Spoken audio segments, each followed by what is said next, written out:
Well, good morning, everyone. Pardon me. Welcome back. My name is Don K. Preston. I am the president of Preterist Research Institute of Ardmore, Oklahoma, and I'm sharing some thoughts with you about the devil. So many people say, look, if preterism is true, then you got to look around. It can't be true because there's evil in the world. And obviously Satan hasn't been destroyed. I've already addressed the issue of the fallacy of just look around. I've shared with you, and boy, this is so critical.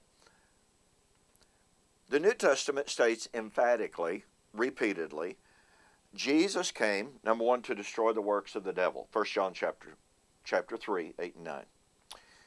Christ came that through death he might destroy him who had the power of death, that is the devil. Hebrews chapter 2, 14 and following.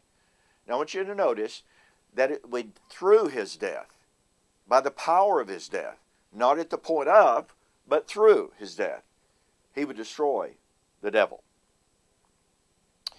And so on we have the New Testament testimony that Christ came to initiate the work of destroying the devil. Paul says in Colossians 2:14 and 15 that in the cross, Christ triumphed over the principalities and the powers. In other words, he triumphed over Satan.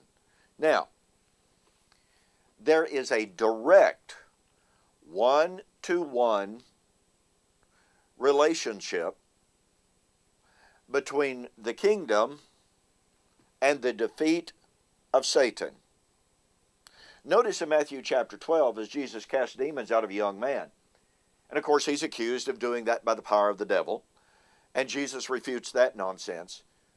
But then he says, I'm just going to read this for you. I don't want to quote it. I want you to catch the power of this. If I cast out demons by the Spirit of God, surely the kingdom of God has come upon you. A one-to-one correspondence between the defeat of Satan and the arrival of the kingdom. Now remember, Jesus said, John chapter 12, 31 and 32, now is the judgment of the God of this world. Now the God of this world shall be cast out. Now he wasn't talking about the final destruction. But he most assuredly was talking about the initiation of the process that would lead to the final destruction of Satan. Now, here's my question for you to ponder.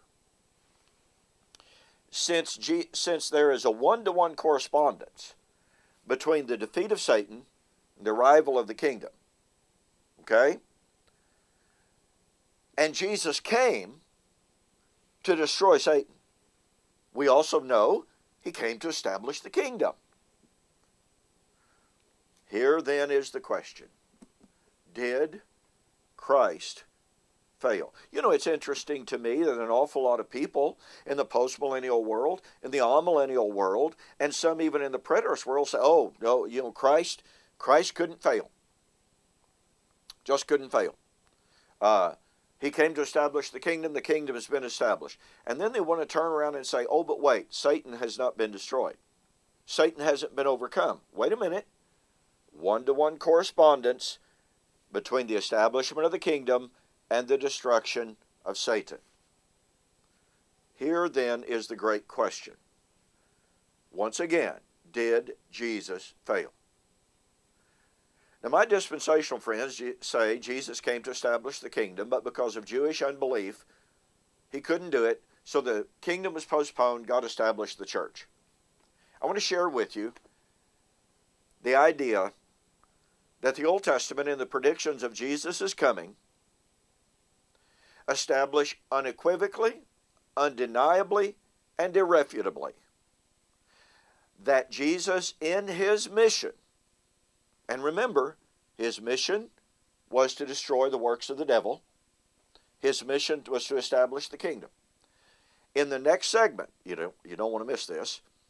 In the next segment, I'm going to share with you 3 verses from the Old Testament that deal with Jesus' incarnation work and declare for us unequivocally, unambiguously, he could not fail. He would not change the plan. He would not alter the plan. Now what that means is, since Jesus came into the world to establish the kingdom, then he wouldn't fail. Likewise, when he came into the world to defeat Satan, he would not fail. Now, personally, that gives me tremendous comfort. For the Bible to affirm, man could not alter, man could not thwart God's plan. But the relationship of those promises to the defeat and destruction of Satan is profound. You really don't want to miss that next segment. Now, the next segment won't be for several days. I am absolutely swamped. I have some things I must take care of each morning, but between now and the next segment. I apologize for that, but hey, you know what? Things happen. We have to take care of business. So, I will see you on the flip side, which will be next Monday. Thanks for joining me for today's Morning Musings, and we'll see you next Monday.